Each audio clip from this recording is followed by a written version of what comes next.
আসসালামু আলাইকুম। বিসমিল্লাহির রহমানির রহিম।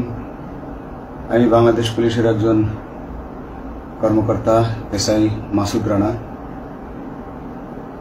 আমি আপনাদের কাছে কিছু তথ্য তুলে ধরতে চাই, যেটা বাংলাদেশের মানুষ অনেক দিন ধরে জানে না, বা তারা এই প্রশ্নের উত্তর খুঁজছে অনেক বছর ধরে, কিন্তু কোনো উত্তর খুঁজে পায়নি।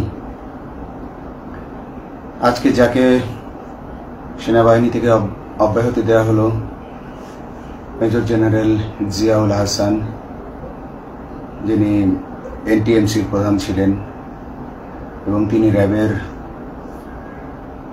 অতিরিক্ত পরিচালক ছিলেন। অতিরিক্ত পরিচালক অপারেশন। তিনি মেজর থাকতেই র্যাবে ছিলেন এবং বাংলাদেশে যত গুম খুন হয়েছে, বিএনপি সহ অন্যান্য যারা অ্যাক্টিভিস্ট, সেই গুম খুনের সাথে জড়িত এই জিয়াউল হাসান। অনেক নেতাদেরকেই র্যাবের কালো গাড়িতে করে সিভিলে ধরে আনা হতো, এনে র্যাব 1-এর গোপন আস্তানায় তাদেরকে আটক রাখা হতো। এরপর তাদেরকে সময় মতো অজ্ঞাত স্থানে নিয়ে তাদেরকে হত্যা করা হতো এবং অজ্ঞাত স্থানেই তাদের লাশ হয়তো নদীতে ডুবিয়ে দেওয়া হতো, নয়তো তাদেরকে দাফন করা হতো, নয়তো অ্যাসিডের মাধ্যমে তাদের লাশকে গলিয়ে দেওয়া হতো। আমি 2014 অক্টোবর থেকে 2017 ডিসেম্বর পর্যন্ত র্যাব সদর দপ্তরে কর্মরত ছিলাম। তখন র্যাবের ডিজি ছিলেন বেনজির, যিনি আজকে দেশের হাজার হাজার কোটি টাকা চুরি করে, পুলিশের হাজার হাজার কোটি টাকা চুরি করে পালিয়ে গেছেন বিদেশে। তো আমি দেখেছি অনেক মানুষকে কিভাবে অন্যায়ভাবে গ্রেফতার করে নিয়ে গুম করে রাখা হতো। আমি রিসেপশনে ডিউটি করতাম। গুম হয়ে যাওয়া মানুষের স্বজনেরা আমার কাছে আসতো, কিন্তু আমাদেরকে কঠোর নজরদারিতে রাখা হতো। সিসি ক্যামেরার আওতায় ছিলাম, তাদের সাথে আমরা ওভাবে কথা বলতে পারতাম না। তাদেরকে কোনো তথ্য দেওয়া নিষেধ ছিল আমাদের জন্য। কিন্তু তাদের স্বজনরা আসলে এসে যখন এখানে কান্না করতো, আমি নিজেকে ধরে রাখতে পারিনি। আমি অনেকের স্বজনকেই তাদের স্বজনের, গুম হয়ে যাওয়া স্বজনের পরিণতির কথা জানিয়ে দিতাম। বিশেষ করে যাদেরকে মেরে ফেলা হতো, খুন করা হতো, তাদেরকে আমি খারাপ সংবাদটা দিতাম না। কিন্তু যাদেরকে বন্দি করে রাখা হতো, যেমন বিএনপি নেতা সালাউদ্দিন আহমেদকে যখন অ্যারেস্ট করে আনা হলো, তিনি অ্যারেস্ট করার সময় ধস্তাধস্তিতে মাথায় আঘাত পেয়েছিলেন। তাকে র্যাব 1-এর গোপন কক্ষে আটক করে রাখা হয়েছিল দীর্ঘদিন। এরপর তাকে এক সময় ভারতে পাচার করে দিয়ে আসা হয়। তাকে অজ্ঞাত কারণে হত্যা করা হয়নি। তার ফ্যামিলি এসেছিল, তার স্ত্রী হাসিনা আহমেদ, তার ভাই গিয়াসউদ্দিন আহমেদ। ওনারা আমার কাছে বেশ কয়েকবার এসেছেন। আমি কয়েকদিন ওনাদের এই উদ্বেগ, উৎকণ্ঠা, আমার সামনে বসে কান্নাকাটি দেখে আমি থাকতে পারিনি।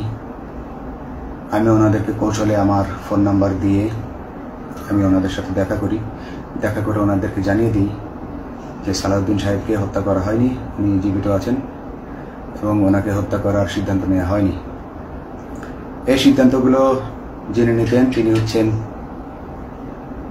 বর্তমানে মেজর জেনারেল জিয়াউল হাসান, যাকে আজকে অব্যাহতি দেওয়া হয়েছে। শুধু অব্যাহতি যদি দেয়া হয়, তাকে যদি বিচারের মুখোমুখি করা না হয়, তাহলে এই আন্দোলনের, এই স্বাধীনতার কোনো মূল্য থাকবে না। আমি আজকে আর কাউকে ভয় পাই না। আমি আজকে বিশ্বাস করি যে আজকে আমাকে এই সত্য বলার জন্য কেউ গুম করে দিতে পারবে না, এই সত্য বলার জন্য কেউ আমাকে অ্যারেস্ট করবে না। সেই কারণে আমি বুকে সাহস নিয়ে আজকে কথাগুলো বলছি। আপনারা যারা বিএনপি নেতা ইলিয়াস আলীর অপেক্ষায় আছেন, তাদের জন্য দুঃখজনক সংবাদ। তাকে অনেক আগেই হত্যা করা হয়েছে।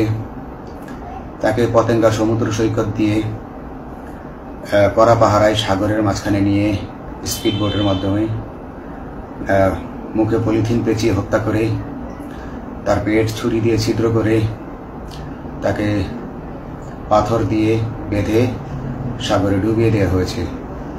শুধু ইলিয়াস আলী নয়, অনেক নেতার সন্ধান যারা আজও পাননি। কিছু মানুষ তো ঘর থেকে উদ্ধার হয়েছে, কিন্তু যাদেরকে আপনারা পাননি তাদের সবার এই করুণ পরিণতি হয়েছে। আমি যদিও তারা এই কাজগুলো অতি গোপনে করত এবং র্যাবের অন্যান্য শাখার কর্মরত কর্মকর্তা কর্মচারীরা এটা জানতো না, কিন্তু আমি অত্যন্ত বিচক্ষণভাবে আমি এই খবরগুলো নিতাম, কারণ আমি জানতাম এগুলো একদিন আমি প্রকাশ করতে পারবো। এবং এই দিনটার অপেক্ষায় ছিলাম আজকে এত বছর, মানুষের কাছে সত্য প্রকাশের। বাংলাদেশের মানুষ জানুক যে কারা খুনি, কারা এত মানুষকে গুম খুন করেছে, এই দেশ থেকে এই দেশে ত্রাসের রাজত্ব কায়েম করেছে। তারা মাদকের ক্রস ফায়ারের নামে যে হত্যা ট্র্যাডিশন চালু করেছিল, এই ট্র্যাডিশনের উদ্দেশ্য ছিল বিরোধী দলের লোকজনকে হত্যা করা।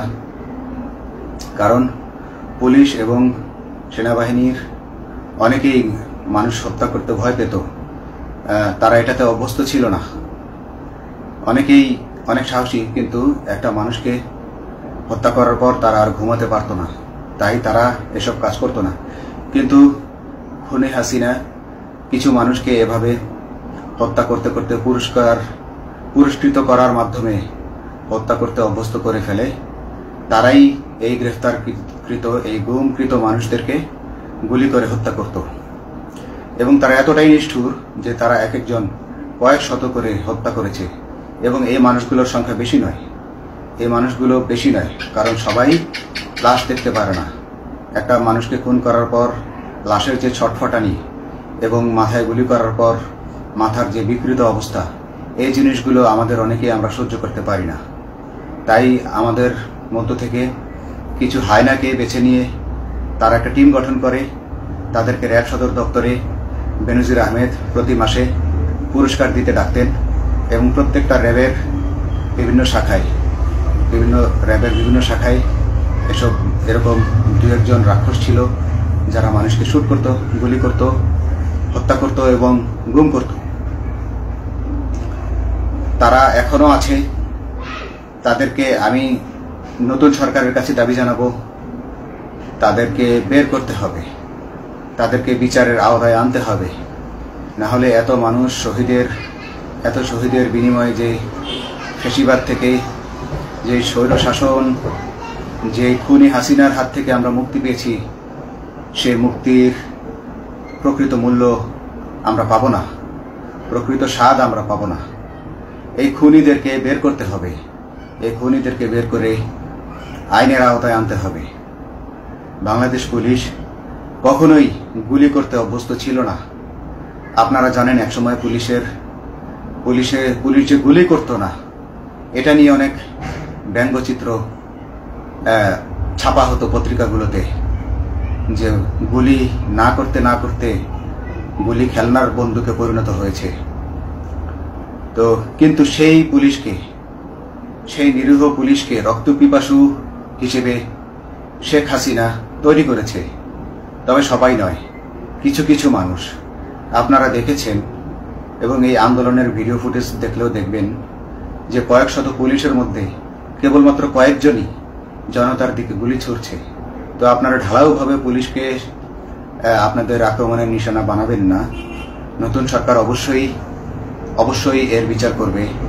আমি আশাবাদী নতুন সরকারের কাছে। তারা যদি আমার কাছে কোনো তথ্য চায়, আমি তথ্য দেব ইনশাল্লাহ। এবং এই খুনিদেরকে, এই রাক্ষসদেরকে বের করতে হবে। প্রতিটি গুমের, প্রতিটি হত্যার সুষ্ঠু তদন্ত করলে এগুলো বের হয়ে আসবে বলে আমি আশা করি। এবং আমি চাই